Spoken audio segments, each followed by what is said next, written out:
Hello दोस्तों, आप सभी का हमारे YouTube चैनल फास्ट कैलकुलेशन में स्वागत है। जैसे कि पिछले वीडियो में हमने एक्सरसाइज 2.4 के क्वेश्चन नंबर 1 को सॉल्व कर लिया था, तो आज के इस वीडियो में हम एक्सरसाइज 2.4 के क्वेश्चन नंबर 2 को सॉल्व करने वाले हैं। तो चलिए बिना किसी देरी के हम अपने वीडियो को स्टार्ट करते हैं। क्वेश्चन नंबर 2 में बोला जा रहा है, गुणनखंड प्रमेय लागू करके बताइए कि निम्नलिखित स्थितियों में से प्रत्येक स्थिति में g of x p of x का गुणनखंड है या नहीं है। तो अब इसमें g ऑफ x और p ऑफ x है क्या, ये सारी चीज़ें सबसे पहले समझ लेते हैं। तो यहाँ पर g ऑफ x और p ऑफ x, जैसे कि p ऑफ x तो हम पहले भी यूज़ कर चुके हैं। p ऑफ x मतलब ये कोई बहुपद दिया गया है और उसका नेम p ऑफ x है। इसी प्रकार से दूसरा बहुपद है जिसका नाम g ऑफ x है। तो अब मुझे ये बताना है कि g ऑफ x जो है वो p ऑफ x का गुणनखंड है या फिर नहीं है, और गुणनखंड प्रमेय लागू करके बताना है। तो चलिए गुणनखंड प्रमेय की सहायता से इसे हम सॉल्व करते हैं। तो गुणनखंड प्रमेय के अनुसार सबसे पहले हम क्या करेंगे, अपने g ऑफ x को 0 के बराबर रखेंगे। जो भी हमारा रैखिक बहुपद होगा उसे हम सबसे पहले 0 के बराबर रखेंगे, और फिर g ऑफ x की वैल्यू क्या है, x plus 1 equal 0। x equal 1 इधर प्लस में है, जब साइड चेंज करेंगे तो किस में हो जाएगा, -1 में हो जाएगा। जो भी x की वैल्यू आएगी उसको हम p ऑफ x में रख देंगे। p ऑफ x में रखेंगे -1 इक्वल 2 इंटू x की जगह -1 और इसका होल क्यूब प्लस -1 का होल स्क्वायर -2 इंटू -1 -1। 2 इंटू -1 का क्यूब -1 होता है, प्लस -1 का स्क्वायर प्लस का 1 होता है, minus minus plus 2 into 1 2 -1। 2 into -1 -2 plus 1 plus 2 -1। अब 2 एक बार प्लस में है और एक बार माइनस में है, तो जब सेम नंबर एक बार प्लस में होते हैं और एक बार माइनस में होते हैं तो वो कैंसिल आउट होकर 0 हो जाते हैं। सिमिलरली यहाँ पर भी होगा, 1 प्लस 1 है माइनस में, कैंसिल हो जाएगा, क्या आ जाएगा, 0 आ जाएगा। तो गुणनखंड प्रमेय में हमने पिछले क्वेश्चन में भी ऐसे ही देखा था कि अगर आपका p ऑफ -1 या फिर p ऑफ -1 अगर 0 आ जाता है तो हम क्या कहेंगे कि वो जो g ऑफ x है वो p ऑफ x का क्या है, गुणनखंड होगा। तो हम यहाँ पर लिख देंगे g of x p of x का गुणनखंड है। क्यों है, क्योंकि जब हमने g ऑफ x की मदद से x की वैल्यू निकाली और उस वैल्यू को यानी शून्यक निकाला और उस वैल्यू को हमने अपने p ऑफ x में रखा तो उसका शेषफल यानी 0 क्या आ गया, मान 0 आ गया, और अगर 0 आ जाता है तो वो क्या होता है, गुणनखंड होता है।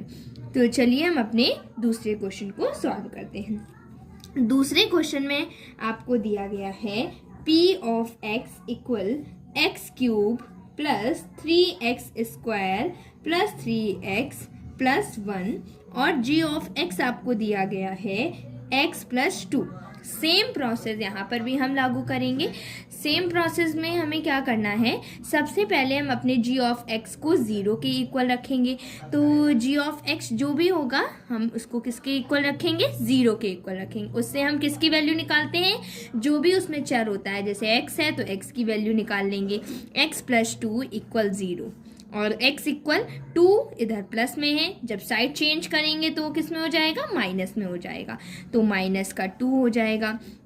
जो भी x की वैल्यू आई है उस x की वैल्यू को हम अपने दिए गए बहुपद p ऑफ x में रख देते हैं। तो p ऑफ -2 x की जगह -2 का क्यूब प्लस 3 इंटू -2 का स्क्वायर प्लस 3 इंटू -2 प्लस 1। अब इसके बाद -2 का क्यूब क्या हो जाएगा, माइनस का क्यूब है तो मतलब आंसर तो आपका माइनस में आएगा। 2 का क्यूब क्या हो जाएगा, 8 हो जाएगा, तो 2 का क्यूब हम क्या लिख देंगे, 8 लिख देंगे, प्लस 3 इंटू -2 का स्क्वायर, माइनस का स्क्वायर प्लस में और 2 का square 4 plus minus 3 2 6 plus 1 -8 plus 3 4 12 -6 plus 1। अब इसके बाद सबसे पहले क्या करिए, माइनस माइनस वाली संख्याओं को आपस में जोड़ या घटा लीजिए और जो प्लस वाली संख्या है उन्हें जोड़ घटा लीजिए। तो देखते हैं कौन कौन सी हैं। 8 का साइन क्या है, माइनस। 6 का साइन क्या है, माइनस। दोनों के साइन कैसे हैं, माइनस के हैं, दोनों नंबर्स के साइन माइनस के हैं। तो क्या करेंगे, माइनस माइनस क्या होता है, प्लस होता है, यानी संख्याओं को जोड़ेंगे और साइन माइनस का लगाएंगे। तो 8 और 6 को जोड़ेंगे, कितना आएगा, 14 आएगा। दोनों माइनस के हैं तो आंसर में भी माइनस आएगा। 12 + 1 क्या होता है, 13 होता है, वो भी प्लस का। -14 + 13 क्या होगा, माइनस का 1। P ऑफ -2 की वैल्यू कितनी आ गई, माइनस का 1 आ गई। तो ये 0 तो नहीं आया। अब 0 नहीं आया है तो हम क्या बोलेंगे कि G of X P of X का क्या नहीं है, गुणनखंड नहीं है। P ऑफ X का गुणनखंड नहीं है, गुणनखंड नहीं है। ठीक है, अगर 0 आ गया होता तो हम क्या बोल देते कि गुणनखंड है। 0 नहीं आया है तो मतलब गुणनखंड नहीं है। तो चलिए हम अपने थर्ड क्वेश्चन को सॉल्व करते हैं। अब इस वाले क्वेश्चन में आपको P ऑफ X की वैल्यूज़ दी गई और G ऑफ X की। तो फर्स्ट स्टेप में हम क्या करते हैं, सबसे पहले अपनी G ऑफ X की वैल्यू को 0 के इक्वल रखते हैं। G ऑफ X की वैल्यू क्या है हमारे पास, x - 3 = 0। 3 इधर माइनस में है तो जब हम इसकी साइड चेंज करेंगे तो क्या हो जाएगा, प्लस में हो जाएगा। जो भी x की वैल्यूज़ आती हैं उस x की वैल्यू को अपने बहुपद P ऑफ X में रखते हैं। तो x के मान को बहुपद P ऑफ X में रखने पर क्या होगा, x की जगह क्या हो जाएगा, 3 हो जाएगा। तो x की जगह सारी जगह क्या कर देंगे, 3 कर देंगे। 3 का क्यूब -4 × 3 का स्क्वायर +3 + 6। 3 का क्यूब क्या हो जाएगा, 27 - 4 × 3 का स्क्वायर 9 +3 + 6 9। 27 - 4 × 9 36 + 9। अब जो भी हमारी प्लस वाले नंबर्स हैं उनको आपस में कैलकुलेट कर लीजिए, जो भी माइनस वाले नंबर्स हैं उनको आपस में कैलकुलेट कर लीजिए। 27 का साइन क्या है, प्लस में। 9 का साइन क्या है, प्लस में। तो दोनों संख्याओं को हम क्या कर लेंगे, प्लस कर लेंगे, दोनों प्लस प्लस की हैं। तो 27 + 9 कितना हो जाएगा, 36 - 36 ऑलरेडी यहाँ पर प्रेजेंट है। तो 36 - 36 क्या हो जाएगा, 0 हो जाएगा। तो P ऑफ 3 की वैल्यू हमारे पास कितनी आ गई है, 0 आ गई। और जब भी हमारे पास शेषफल 0 आ जाता है तो हम क्या बोल देते हैं कि G of X P of X का गुणनखंड है। G of X P of X का क्या है, गुणनखंड है। क्यों, क्योंकि इसमें हमारी P ऑफ 3 की वैल्यू क्या आई है, 0 आ गई है। तो आशा करती हूँ कि आपको एक्सरसाइज 2.4 का क्वेश्चन नंबर 2 आसानी से समझ में आ गया होगा।